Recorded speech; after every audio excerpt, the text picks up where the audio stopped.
हिजो पार्टीका कतिपय साथीहरूले सर्वथा अनुचित, अनुशासनहीन र गलत काम भएकोले ती 22 जना सांसदहरूसँग स्पष्टीकरण माग गर्ने निर्णय भएको छ। एकदम मजाले कारबाही हुन्छ, 22 जनालाई चाहिँ कारबाही हुन्छ। आफ्नै पार्टीको चाहिँ प्रधानमन्त्रीलाई अपदस्थ गराउनको लागि यो सबैभन्दा घटिया निन्दनीय, जुन कि कुनै पनि चाहिँ शब्द छैन। उहाँले चाहिँ यति चाहिँ अपराध गर्नुभयो, राजनीतिक अपराध हो यो राजनीतिक अपराध चाहिँ अक्षम्य अपराधलाई क्षमा दिन सकिँदैन।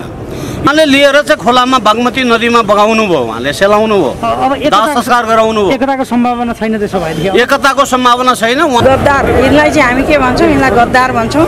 अनि त्यस्तो माधव कुमार नेपाललाई के भन्ने त?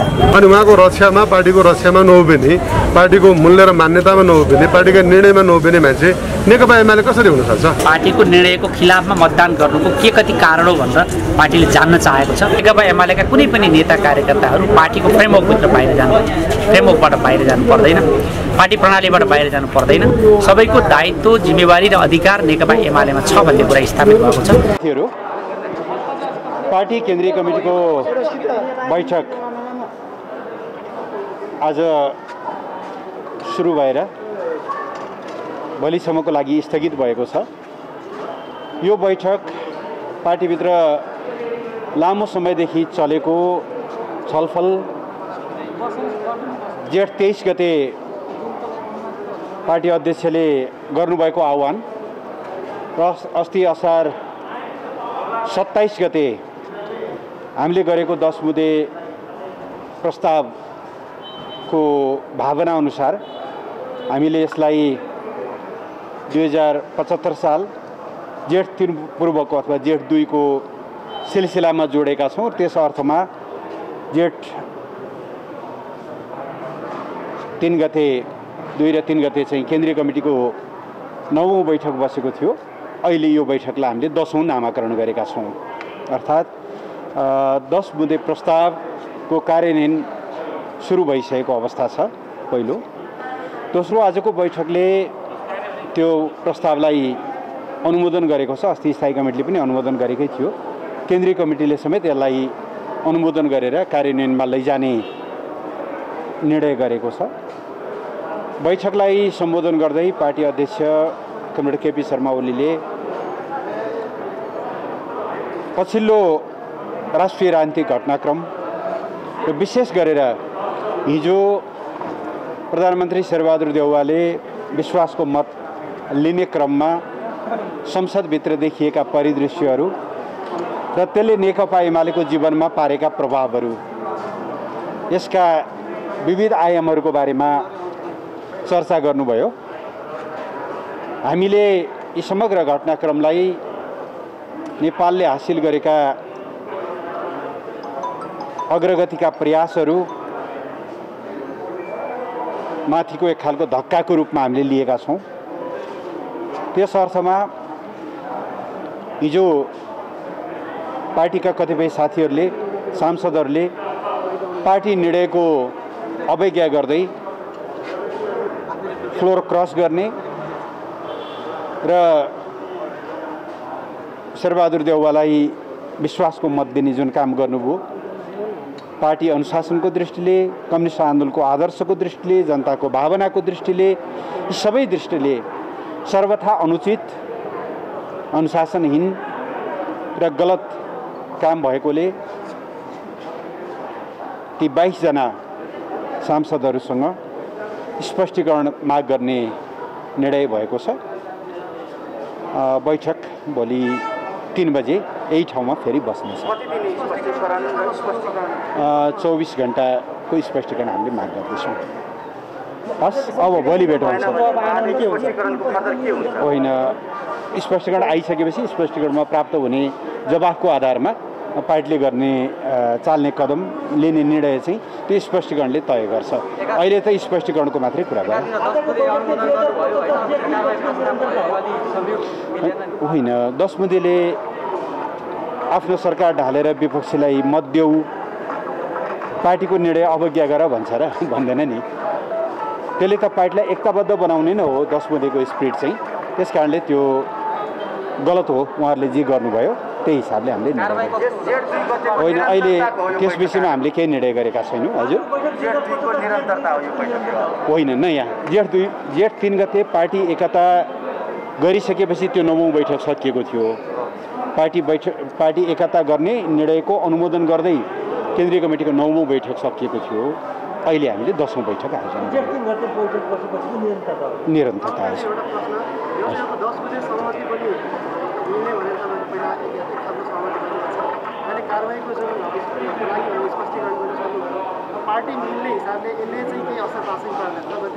अब हिजो बिहानसम्म पनि तपाईँले देख्नुभयो हामीले यो 10 बुँदेको आधारमा पार्टीलाई एकताबद्ध बनाएर लैजानका निम्ति अथक प्रयत्न गरेका हौँ। हिजो बिहान पनि हामी माधव नेपालज्यूकोमा थियौँ। त्यहाँ उपस्थित हामी सबैले 10 बुँदे सहमतिको स्पिरिटलाई स्वीकार गर्दै एकताबद्ध भएर अगाडि बढ्नको निम्ति हामीले उहाँलाई आग्रह गऱ्यौँ। उहाँले 3टा कुरामा एक किसिमले ठाडो जवाफ दिनुभयो। एक, यो 10 बुँदे सहमतिका कैयौँ विषयहरूमा म सहमत छैन। दोस्रो, म कांग्रेसलाई विश्वासको मत दिने मेरो पूर्व वचनबाट पछाडि हट्न सक्दिनँ। र तेस्रो, जुन कमिटीमा म अल्पमतमा छु त्यो कमिटीमा गएर त्यसको संस्थागत निर्णय मान्दिनँ। उहाँले यसरी प्रस्तुत हुनुभयो। धेरै कुराहरू सम्झाउने प्रयत्न गर्नुभयो साथीहरूले। अब त्यही प्रयत्न सम्झाइ बुझाइ र त्यसभित्र चलेका मतभिन्नताको परिणाम पछि भीमरावले राजीनामा दिने तहसम्म पुग्यो। अरू साथीहरू 11 जना साथीहरूले मतदानमा अनुपस्थित हुने स्थिति सिर्जना भयो। हाम्रा प्रयासहरूले माधव नेपाललाई फर्काउन नसकेको, 10 बुँदे सहमतिको स्पिरिट अनुसार हिँडाउन नसकेको चाहिँ यथार्थ हो। अरू कुराहरू हामी पछाडि गर्छौँ। उहाँले अब त्यसका पछाडि जे जस्तै कुरै कारण भए पनि वास्तवमा राजीनामा गर्नु हुँदैन थियो। पार्टीभित्र समस्याहरू उत्पन्न हुन्छन्, कहिले नेताहरूसँग गम्भीर विमतिहरू पनि हुन्छन्, तर त्यसलाई भित्र बसेरै छलफल गर्न सकिन्छ भन्ने हामीलाई लाग्छ। सांसद पदबाट राजीनामा चाहिँ आवश्यक थिएन, त्यो गर्नु हुँदैन थियो उहाँले भन्ने लाग्छ। हस्, थ्याङ्क यू। आज यति नै है त, भोलि नै कुरा गरौँला नि। आफ्नै पार्टीको चाहिँ सांसदहरूले, आफ्नै पार्टीको नेताले आफ्नै पार्टीको चाहिँ प्रधानमन्त्रीलाई अपदस्थ गराउनको लागि यो सबैभन्दा घटिया निन्दनीय, जुन कि कुनै पनि चाहिँ शब्द छैन यसमा, उहाँले चाहिँ यति चाहिँ अपराध गर्नुभयो। राजनीति अपराध हो यो राजनीति अपराध चाहिँ अक्षम्य अपराध, यसलाई क्षमा दिन सकिँदैन। यो अक्षम्य अपराधलाई यो पार्टीलाई घाटा होइन, उहाँलाई नै व्यक्तिगत रूपले चाहिँ घाटा हुन्छ। पार्टीलाई त क्षणिक रूपले घाटा भयो। स्वाभाविकैले चाहिँ उहाँलाई चाहिँ यो 50औं वर्षसम्म 5औं दशकसम्म चाहिँ उहाँले गरेको चाहिँ राजनीति, कम्युनिस्ट पार्टीमा गरेको राजनीति उहाँले लिएर चाहिँ खोलामा बागमती नदीमा बगाउनु भयो, उहाँले सेलाउनु भयो, दाह संस्कार गराउनु भयो। एकताको सम्भावना छैन त्यसो भएदेखि? एकताको सम्भावना छैन। उहाँले पूर्ण रूपले चाहिँ अक्षम्य हिसाबले चाहिँ उहाँले चाहिँ ठुलो अपराध गर्नुभयो, गल्ती गर्नुभयो। सबैभन्दा के छ भने मानव शरीरको एउटा नाकमा खिया लाग्यो भने, एउटा अपराध भयो भने, अथवा चाहिँ ठुलो गल्ती कमजोरी भयो भने त्यो कुनै कोटी गरेर चाहिँ त्यो साध्य हुँदैन। कुनै चाहिँ ठुलो चाहिँ दान दक्षिणा दिएर पनि साध्य हुँदैन। खिया लाग्यो भने, खिया त धातुमा लाग्छ नि हो, मान्छेको नाकमा खिया लाग्यो भने त्यो जीवनभरिमा चाहिँ त्यो खिया जान सक्दैन। उहाँले चाहिँ पार्टीभित्रको सबभन्दा अक्षम्य अपराध गर्नुभएको छ। यो अपराध चाहिँ सच्याउन सकिँदैन। भोलि कारबाही गर्नुपर्छ, एकदम मजाले कारबाही हुन्छ। 22 जनालाई चाहिँ कारबाही हुन्छ र अरू साथीहरूको सवालमा 10 जना 11 जना चाहिँ उहाँले चाहिँ यो गर्न सकिन्न, यो अपराध गर्न सकिन्न। पार्टीकै चाहिँ ऐदमा हुने कामहरूमा हामी सिग्नेचर चाहिँ अर्को चाहिँ प्रतिपक्ष पार्टीको चाहिँ नेतालाई प्रधानमन्त्री बनाउनुको लागि हाम्रो तर्फबाट हुँदैन भनेर जुन साथीहरू चाहिँ बाहिर जानुभयो, कसैलाई पनि भोटिङ गर्नु भएन, उहाँहरूको बारेमा पार्टीले चाहिँ जिम्मेवारी दिने, उहाँसँग बसेर सरसल्लाह गर्ने र उहाँहरूको चाहिँ उचित जिम्मेवारी दिने कुराहरू चाहिँ थाहा छ। हजुरको नाम? मेरो नाम मोहन बानिया, म कर्णाली अञ्चलको चाहिँ सह इन्चार्ज हो पार्टीको। जिल्ला हजुरको? म जिल्ला मुगु। म चाहिँ अस्तिको चाहिँ यो 13 दिने चाहिँ म मन्त्री पनि हो, प्रबन्ध तथा मन्त्री परिषदको कार्यालय। यो रेकर्डको लागि हिजो जुन तपाईँहरूकै पार्टीका सांसदहरूले फ्लोर क्रस गरेर चाहिँ देउवालाई विश्वासको मत दिनुभयो यो कदमलाई चाहिँ तपाईँले कसरी हेर्नुहुन्छ? यो कदमलाई चाहिँ मैले राम्रोसित हेरेको छैन। सबै तपाईँहरूलाई पहिले नमस्कार। यो कदम त कम्युनिस्टहरूको लागि यो कदम त राम्रो हुँदै होइन। यी गद्दार, यिनलाई चाहिँ हामी के भन्छौँ? यिनलाई गद्दार भन्छौँ। यिनलाई चाहिँ पार्टीबाट निष्कासन गर्नुपर्छ। अब हामीले चाहिँ गर्ने भनेको तर चाहिँ स्पष्टीकरण गरेर मात्रै निष्कासन गर्ने भन्ने कुरा भएको छ। अब त्यो स्पष्टीकरण सोधिसकेपछि चाहिँ उहाँहरूको स्पष्टीकरण अनुसार चाहिँ उहाँहरूलाई पार्टीबाट कारवाही हुन्छ। एकता हुँदैन, अब सम्भव छैन। अब शेरबहादुरलाई गएर भोट हाल्ने, आफ्नो पार्टीको अध्यक्षलाई चाहिँ निकाल्ने, अनि आफ्नो पार्टीलाई चाहिँ सडकमा ल्याउने, अनि विरोधी पार्टी अनि त्यसमाथि पनि हेर्दाखेरि चाहिँ वर्ग शत्रु भनेर हेरिरहने पार्टीलाई चाहिँ भोट दिएर अनि खेरि उसलाई चाहिँ सत्तामा पुर्याउने, आफ्नो पार्टी अध्यक्ष हुँदाखेरि चाहिँ उनीहरूलाई नहुने, अनि अर्काको पार्टी अध्यक्षलाई लगेर चाहिँ अनि सत्तामा राखिसकेपछि अनि त्यस्तो माधव कुमार नेपाललाई के भन्ने त?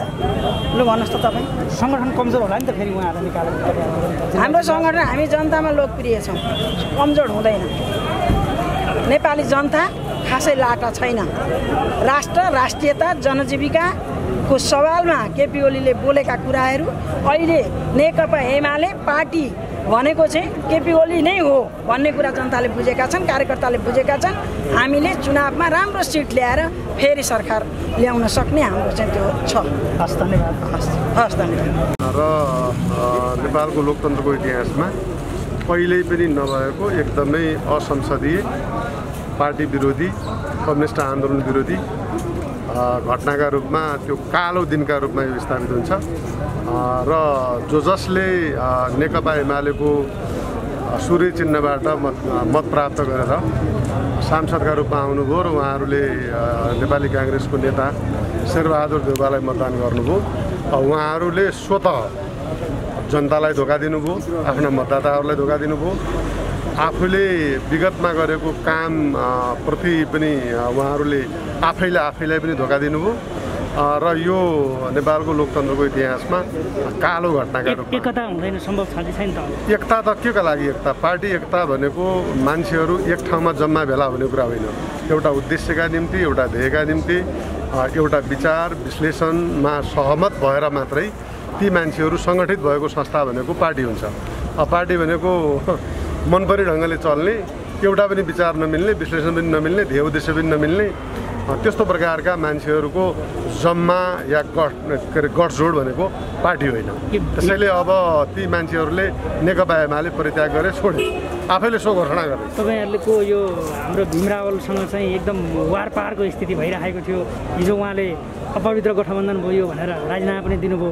यो भीम रावलको कदमलाई चाहिँ कसरी हेर्नुभएको तपाईँहरूले? अनि भीम रावल त पार्टीको नेतृत्वप्रति खास गरिकन उहाँले विश्वास गरेको नेता माधव कुमार नेपालकै सहमतिमा उहाँले पटक पटक यो कार्यदलको सदस्यका हिसाबले र स्वयं माधव कमरेडले नै संयोजकका रूपमा उहाँलाई चाहिँ विश्वास गरेको स्थिति थियो। उहाँले हिजो गएर के भन्नुभयो माधव कमरेडलाई भने, हामीले तपाईँकै सहमति लिएर 10 बुधे गऱ्यौँ, त्यसको कार्यान्वयन गर्नुपर्छ। अब हामीले कुनै पनि हालतमा शेरबहादुर देउवालाई विश्वासको मत दिन मिल्दैन भनेर उहाँसहितको कार्यदलका सदस्यहरू गएर उहाँहरूसँग कुरा गर्दाखेरि यो पार्टी मैले चलाउने हो कि तपाईँले चलाउने? म शेरबहादुर देउवालाई मतदान गर्छु, तपाईँहरूको जे इच्छा छ त्यो गर्नुहोस्, तपाईँहरूको कुरा मान्नुपर्छ भन्ने मलाई जरुरी छैन भनेर माधव कमरेडले जुन कुरा भन्नुभयो त्यो भनिसकेपछि सायद उहाँलाई त्यो कुरा सही भएन, अति भयो र उहाँले त्यस पृष्ठभूमिमा उहाँले सांसद पदबाट राजीनामा गर्नुभएको परिस्थिति छ। नेता मान्नुहुन्छ तपाईँहरूले? पनि हामीले त हिजो पनि नेता मानिरहेको, सबैले नेता मान्छौँ नि। हामी स्वयं पनि नेता हौँ र अरू पनि नेता भनेको चाहिँ त्यो कुनै बनाऊ चिज हुँदैन। जसले आन्दोलनको रक्षा गर्छ, जसले आफ्ना ध्येय र उद्देश्यमा निरन्तर रूपमा अगाडि बढ्छ, विचारको श्रृङ्खलामा हिँड्छ।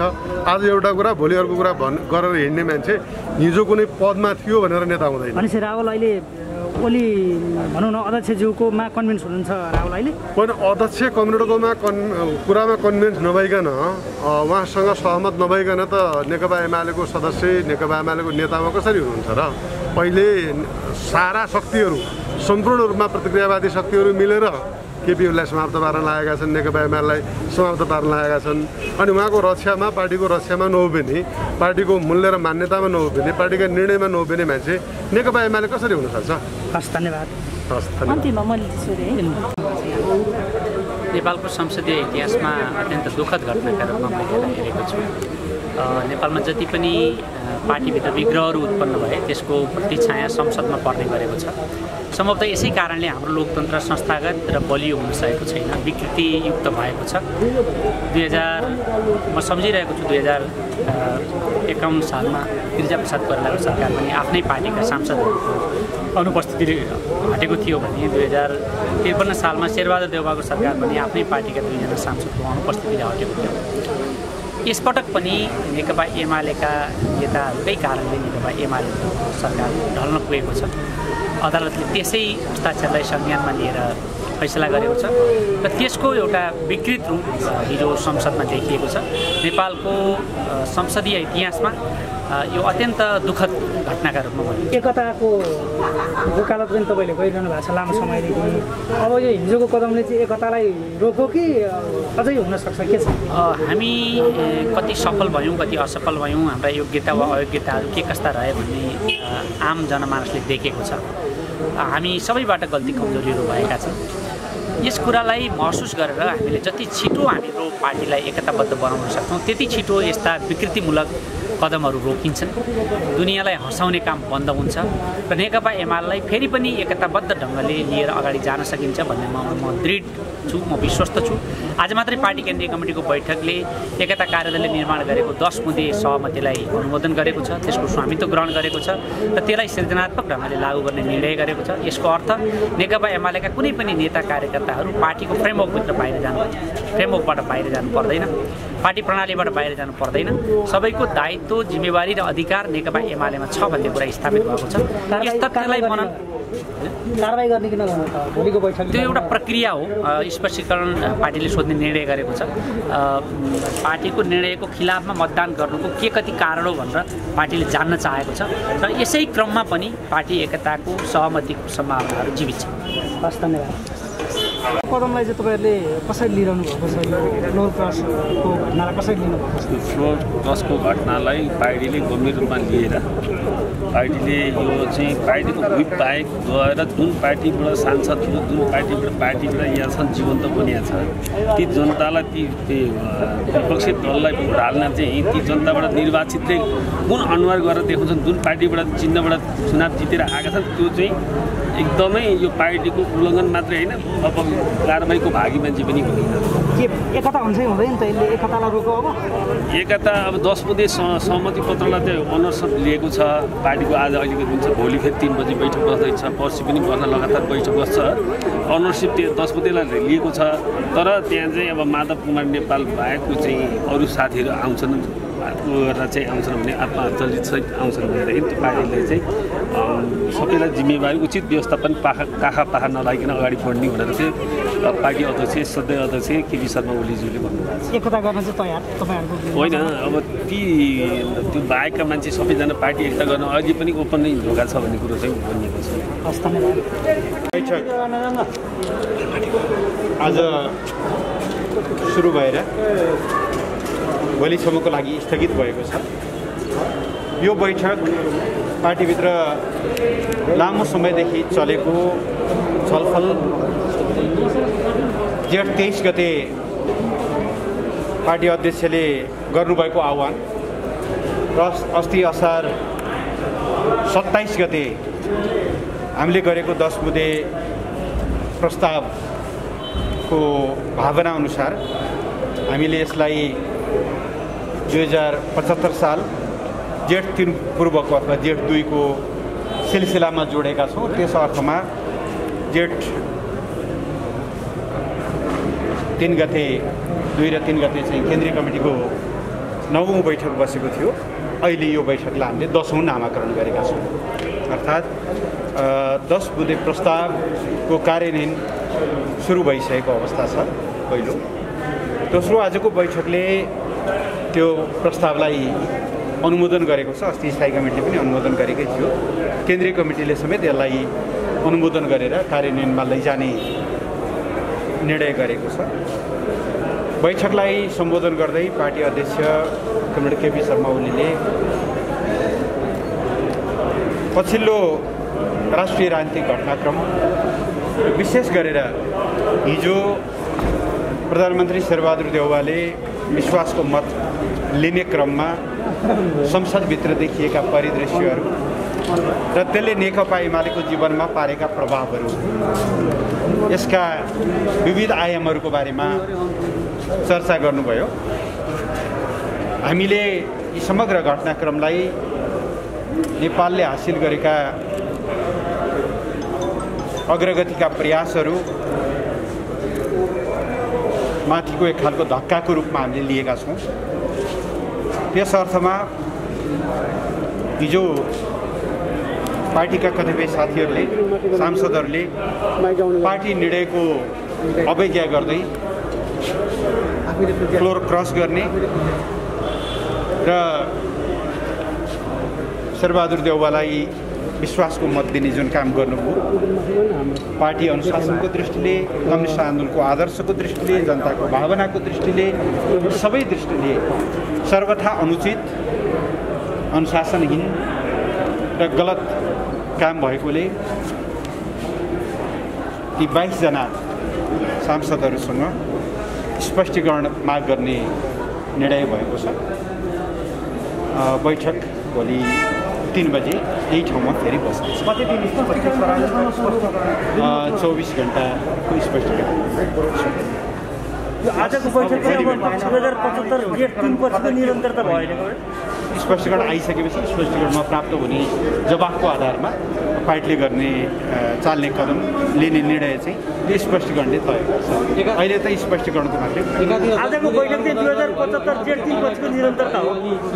होइन, 10 बुँदेले आफ्नो सरकार ढालेर विपक्षीलाई मत देऊ, पार्टीको निर्णय अवज्ञा गर भन्छ र हुँदैन नि। त्यसले त पार्टीलाई एकताबद्ध बनाउने नै हो 10 बुँदेको स्पिरिट चाहिँ। त्यस कारणले त्यो गलत हो। उहाँहरूले जे गर्नुभयो त्यही हिसाबले अहिले त्यस विषयमा हामीले केही निर्णय गरेका छैनौँ। आजको बैठक 2075 जेठ 2 पछिको निरन्तरता हो। होइन, नयाँ जेठ 3 गते पार्टी एकता गरिसकेपछि त्यो 9औं बैठक सकिएको थियो। पार्टी एकता गर्ने निर्णयको अनुमोदन गर्दै केन्द्रीय कमिटीको 9औं बैठक सकिएको थियो। अहिले हामीले 10औं बैठक। जेठ 3 गते बैठक बसेपछिको निरन्तरता हो। निरन्तर अब 10 बजे सहमति पनि लिने भनेर तपाईँले पहिला एक खालको सहमति गरेको छ। अहिले कारबाहीको जुन स्पष्टीकरण गरिसक्नु भयो, पार्टी मिल्ने हिसाबले यसले चाहिँ के असर हासिल पार्छ तपाईँको के हाल्छ? अब हिजो बिहानसम्म पनि तपाईँले देख्नुभयो, हामीले यो 10 बुँदेको आधारमा पार्टीलाई एकताबद्ध बनाएर लैजानका निम्ति अथक प्रयत्न गरेका हौँ। हिजो बिहान पनि हामी माधव नेपाल योकोमा थियौँ। त्यहाँ उपस्थित हामी सबैले 10 बुँदे सहमतिको स्पिरिटलाई स्वीकार गर्दै एकताबद्ध भएर अगाडि बढ्नको निम्ति हामीले उहाँलाई आग्रह गऱ्यौँ। उहाँले 3टा कुरामा एक किसिमले ठाडो जवाफ दिनुभयो। एक, यो 10 बुँदे सहमतिका कैयौँ विषयहरूमा म सहमत छैन। दोस्रो, म काङ्ग्रेसलाई विश्वासको मत दिने मेरो पूर्व वचनबाट पछाडि हट्न सक्दिनँ। र तेस्रो, जुन कमिटीमा म अल्पमतमा छु त्यो कमिटीमा गएर त्यसको संस्थागत निर्णय माग्दिनँ। उहाँले यसरी प्रस्तुत हुनुभयो। धेरै कुराहरू सम्झाउने प्रयत्न गर्नुभयो साथीहरूले। अब त्यही प्रयत्न, सम्झाइ बुझाइ र त्यसभित्र चलेका मतभिन्नताको परिणाम पछि भीम रावलले राजीनामा दिने तहसम्म पुग्यो। अरू साथीहरू 11 जना साथीहरूले मतदानमा अनुपस्थित हुने स्थिति सिर्जना भयो। हाम्रा प्रयासहरूले माधव नेपाललाई फर्काउन नसकेको, 10 बुँदे सहमतिको स्पिरिट अनुसार हिँडाउन नसकेको चाहिँ यथार्थ। अरू कुराहरू भीम रावल राजीनामालाई यहाँले कसरी लिनुभयो त? उहाँले अब त्यसका पछाडि जे जस्तै कुरै कारण भए पनि वास्तवमा राजीनामा गर्नु हुँदैन थियो। पार्टीभित्र समस्याहरू उत्पन्न हुन्छन्, कहिले नेताहरूसँग गम्भीर विमतिहरू पनि हुन्छन्, तर त्यसलाई भित्र बसेरै छलफल गर्न सकिन्छ भन्ने हामीलाई लाग्छ। सांसद पदबाट राजीनामा चाहिँ आवश्यक थिएन। त्यो गर्नु हुँदैन थियो उहाँले भन्ने लाग्छ अरू के एजेन्डामा छँदैन आज भोलिको एजेन्डा केही पनि नै कुरा गरौँला नि